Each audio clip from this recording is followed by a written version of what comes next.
Reddit pregunta: ¿qué es lo más espeluznante que te ha pasado?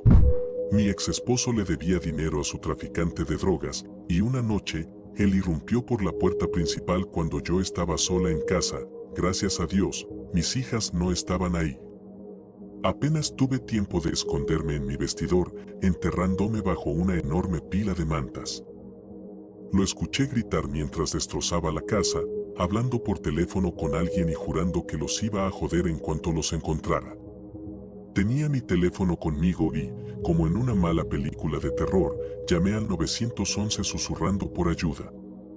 En un momento, abrió el armario en el que estaba escondida, pero no me vio. Solo pensar en eso me pone ansiosa. Los policías llegaron en 2 o 3 minutos y él salió corriendo. Lo atraparon unos minutos después. Pero ese fue, sin duda, el momento en el que más miedo he sentido en mi vida. Cuando tenía 12 años, me extirparon las amígdalas. Volví a casa y les decía a mis padres que sentía el sabor de la sangre, pero me dijeron que era normal después de la cirugía y que no me preocupara. Una semana después, mi madre me dejó sola en casa por primera vez desde la operación para hacer unos recados. Estaba en la cama viendo la televisión cuando comencé a toser y, de repente, a vomitar enormes cantidades de sangre. Estaba por todas partes, no dejaba de salir, y en un momento empecé a ahogarme porque algo se había coagulado en mi estómago. Logré llamar al 911 y me encontraron en la cocina en lo que parecía una maldita escena de asesinato. Resultó que el médico había hecho accidentalmente un pequeño corte en un vaso sanguíneo y había estado sangrando lentamente durante toda la semana. Había perdido la mitad de la sangre de mi cuerpo. Me llevaron de inmediato a cirugía, dijeron que ya estaba arreglado y me enviaron a casa. Pero una semana después, mi instinto paranoico me hizo decirle a mi madre que volvía a sentir el sabor de la sangre. Otra vez me dijeron que no me preocupara. Esa noche me desperté vomitando sangre de nuevo y me desmayé. Otra cirugía lo arregló. Fue una completa pesadilla. Trabajo en barcos de trabajo y, durante un breve periodo en 2015 o 2016, no estoy seguro ahora mismo, trabajé en aguas nigerianas. La política de los barcos era permitir solo el trabajo en cubierta durante el día debido a la amenaza de los piratas y luego cerrar el barco por la noche. Bueno, una noche hubo un trabajo de emergencia que debía realizarse, así que estábamos en cubierta, listos para comenzar, solo esperando el permiso de trabajo. Por alguna razón, nunca llegó, así que empacamos y volvimos adentro, cerrando detrás de nosotros. Aproximadamente media hora después de haber cerrado, fuimos atacados por un pequeño grupo de piratas. Todavía recuerdo la sensación irreal de mirar por la ventana de mi camarote y ver a un tipo trepando de repente a la cubierta principal con una AK-47. Todo el barco entró en cierre de emergencia y todos nos dirigimos a la sala segura en lo profundo de la sala de máquinas, donde pasamos la noche durmiendo en el suelo de acero mientras esperábamos que llegara ayuda. La marina nigeriana estaba cerca y recibió nuestras llamadas de auxilio, pero no quiso subir a bordo por la noche, así que solo hicieron un control de seguridad del barco a la mañana siguiente. Al final, no robaron nada ni secuestraron a nadie porque nos habíamos encerrado, y los piratas probablemente buscaban un rescate. Observé a mi hermano caer desde un acantilado de 24 metros de altura. Estábamos caminando por la cima, lanzando pequeñas piedras. Él tomó una más grande, pero cuando iba a lanzarla, el musgo bajo sus pies resbaló y cayó de espaldas. Su impulso hacia adelante lo arrastró al vacío. Sobrevivió, pero terminó con varias costillas rotas, el vaso lacerado y un pulmón colapsado. Una de sus costillas incluso le sobresalía por la espalda. Aún así, logró levantarse y salir del bosque por sus propios medios, de lo contrario, habríamos tenido que llamar a un helicóptero de rescate para llevarlo al hospital. Tuvo muchísima suerte de no haber sufrido lesiones en la cabeza o la columna vertebral. Lo primero que le dijo a mi abuela cuando vino a verlo fue: bueno, supongo que no puedo volar, ¿no? Me picó un enjambre de abejas africanizadas. Mirando hacia atrás, me doy cuenta de lo aterrador que fue.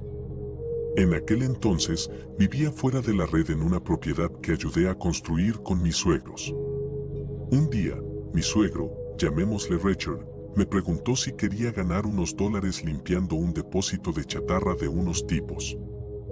Como no tenía trabajo en ese momento, acepté sin pensarlo mucho. Fuimos hasta el lugar con otro hombre al que Richard también había contactado para el trabajo, llamémosle Jerry, quien tenía un tractor Bobcat que facilitaría el traslado de la chatarra.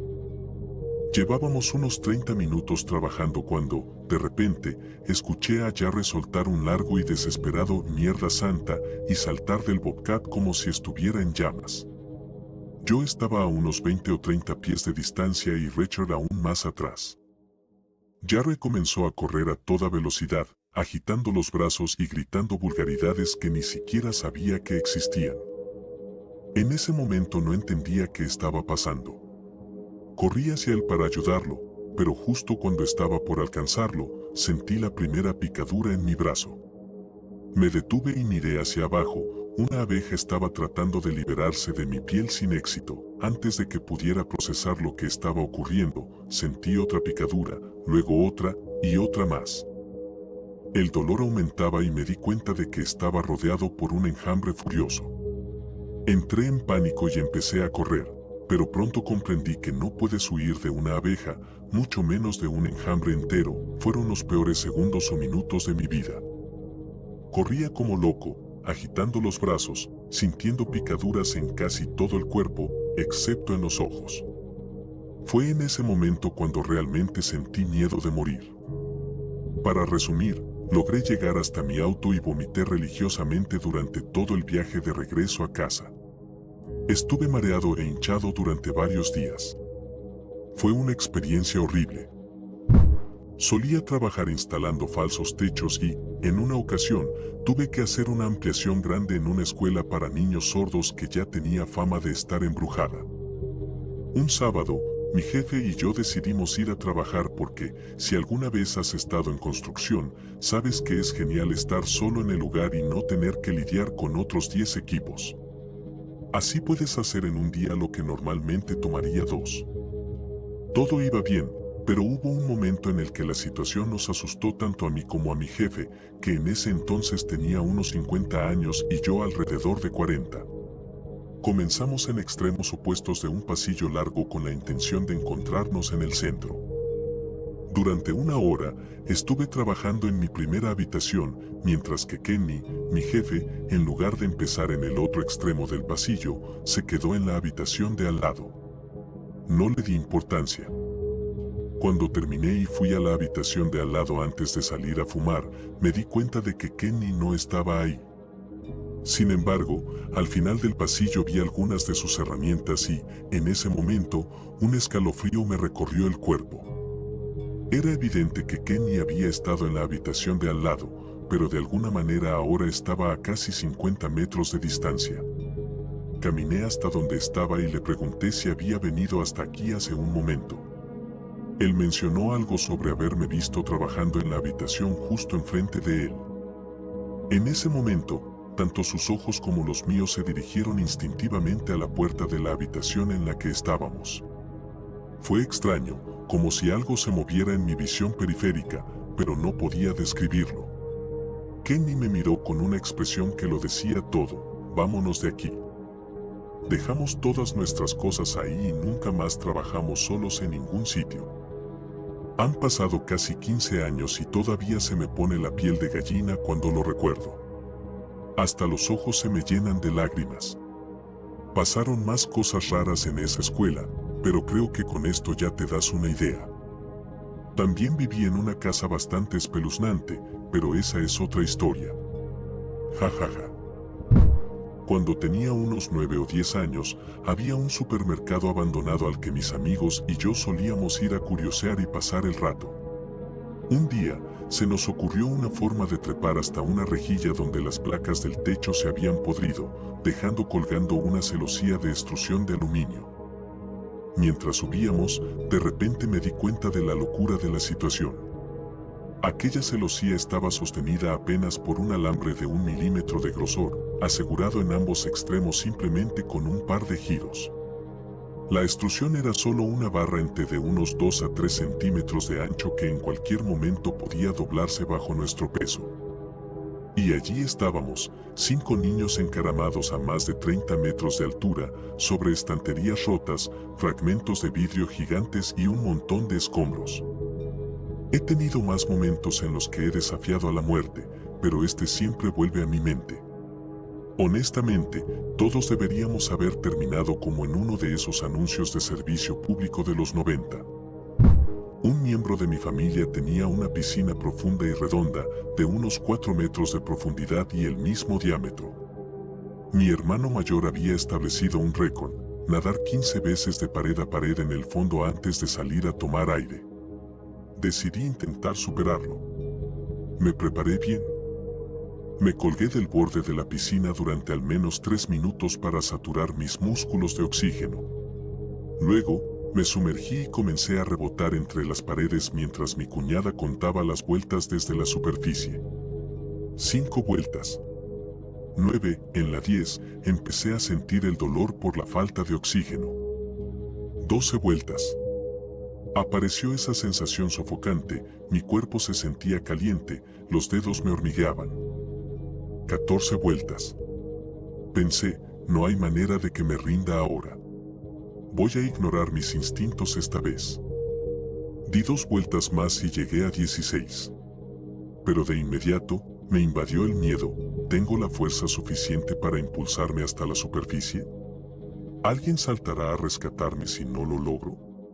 ¿Voy a morir por un simple desafío? El pánico me llenó la mente. Desde el fondo, di la patada más débil que he dado en mi vida. Subí lentamente, como un cocodrilo perezoso, y justo antes de perder el conocimiento, inhalé una bocanada de aire enorme, sintiendo que volvía a la vida. Fue una de las 3 veces que estuve más cerca de morir. Las otras 2 fueron menos dramáticas, pero igual de peligrosas. Moraleja, nunca dejen que el orgullo los ponga en peligro, niños y niñas. Cuando tenía 5 años, el niño vecino y yo teníamos curiosidad por saber si un hacha cortaría un cable de un poste telefónico caído. Después de varios intentos fallidos, donde la falta de precisión hizo que el cable se deslizara fuera del alcance del hacha, decidimos que uno de nosotros tenía que sujetarlo en su lugar. Como yo era el más pequeño y débil de los 2, me tocó a mí la tarea de sujetarlo. La parte aterradora fue correr hacia casa con los primeros 3 dedos de mi mano izquierda en mi mano derecha. Pateé la puerta hasta que mamá abrió, pero rápidamente me cerró la puerta en la cara. 2 segundos después, mamá y papá salieron furiosos. Papá me envolvió la mano con un pañuelo y atravesó todo el césped cortado de 1980 para llevarme a la clínica, donde me acostaron en una mesa de acero con mi mano sobre un balde que goteaba y una luz quirúrgica muy brillante sobre mí. Me desperté 3 días después en otro hospital con mis dedos reimplantados. Podría haber sido peor, pero aún así fue bastante traumático. Oigan, niños, no jueguen con hachas. Me desperté después de una noche de beber mucho en mi cama en casa, sin tener la menor idea de cómo había llegado allí ni qué diablos había pasado.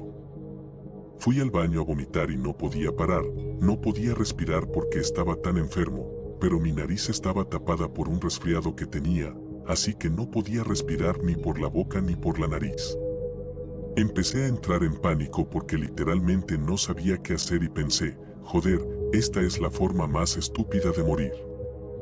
Finalmente, después de lo que parecieron minutos, pude recuperar algo de aire y romper el ciclo. Pasaron más minutos tosiendo, respirando extremadamente rápido y agradeciendo a lo que fuera por seguir con vida.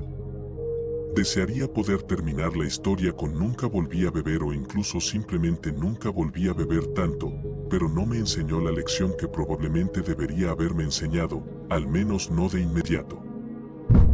Estaba pasando la noche en la casa de mi amiga de la escuela secundaria, pero tenía un síndrome de piernas inquietas muy fuerte y no podía dormir, así que me quedé despierta masajeándome las piernas y haciendo estiramientos. Todos en la casa estaban dormidos. Estábamos en un remolque en una zona rural aislada y muy escasamente poblada con un camino de entrada de grava ruidoso. Había una pequeña entrada de madera con 3 escalones que conducían a la puerta principal y la luz del porche estaba encendida. Estaba de frente a la ventana del frente, a la derecha de la puerta, cuando vi a una mujer con un vestido azul y cabello corto gris / diagonal blanco subir los escalones en la claraboya del porche, en el espacio entre la cortina y el borde de la ventana. Pasaron unos segundos pero nadie abrió la puerta ni tocó, y entonces me di cuenta de que no había oído pasos en las escaleras de tablones de madera ni en la grava antes. Ella nunca volvió a bajar. Me arrastré sobre mi vientre hasta donde mi amiga estaba desmayada en el sofá y me escondí debajo de una manta. Le conté a mi amiga lo que pasó a la mañana siguiente y ella perdió todo el color de su rostro y dijo que ese era el color del vestido con el que enterraron a su abuela, que era su favorito. De alguna manera terminé en el asiento trasero del auto de algunos pandilleros en Las Vegas.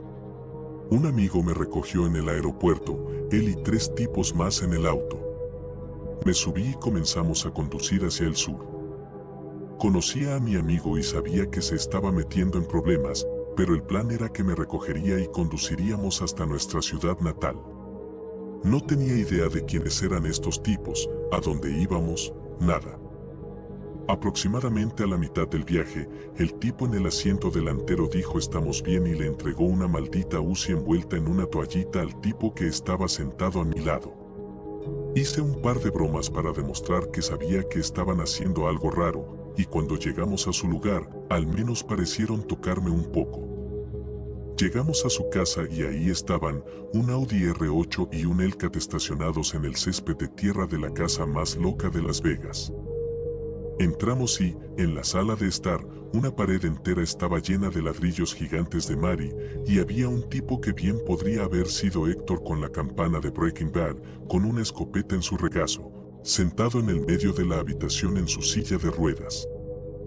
Yo iba a quitarme los zapatos y todos comenzaron a reírse a carcajadas. No sabía que quitarse los zapatos en el barrio de la casa de un extraño es una cosa de gringo, jajaja. Fui a una de sus habitaciones y fumé más Mari de la que creo que he fumado en mi vida en una sola vez. En un momento dado, ocurrió un trato y un intercambio masivo de dinero, y finalmente, después de unas 2 horas, logré que mi amigo nos sacara de allí. Estaba en un avión cuando uno de los 2 motores se incendió. Entró humo en la cabina. El piloto nos dijo que nos preparáramos para un aterrizaje de emergencia. El avión cayó en picado. Volamos sobre los árboles cubiertos de nieve, podía ver la sombra del avión pasando por encima de ellos. Estábamos muy cerca del suelo. Hicimos algunos giros suaves mientras el avión descargaba combustible. Luego aterrizamos en una pista, tocamos las balizas y vimos vehículos de choque esperando a un lado. El avión no podía usar el empuje inverso. Tardó toda la longitud de la pista en detenerse. Afuera estaban echando espuma por el motor. Luego remolcaron el avión de regreso a la terminal. Todo el avión de pasajeros soltó una ovación y aplaudió todo el camino de regreso. Todos saludamos a los pilotos, les chocamos los 5, nos dimos la mano o nos abrazamos al salir. En vuelos posteriores, cuando se desprendió parte del ala, no me molestó. En otro vuelo, la balsa salvavidas se despegó justo cuando el morro del avión se levantó. Volvieron a bajar el morro y se fueron para reemplazarlo. No me molestó. En otro vuelo, la situación se puso tan mala que los compartimentos superiores se abrieron y cayeron cosas sobre la gente. La gente vomitaba y olía mal. No me molestó. Gracias por llegar hasta aquí. Recuerden escribir sus propias historias en los comentarios y compartir el video. Esto es Dark Smart. Hasta la próxima, humanos.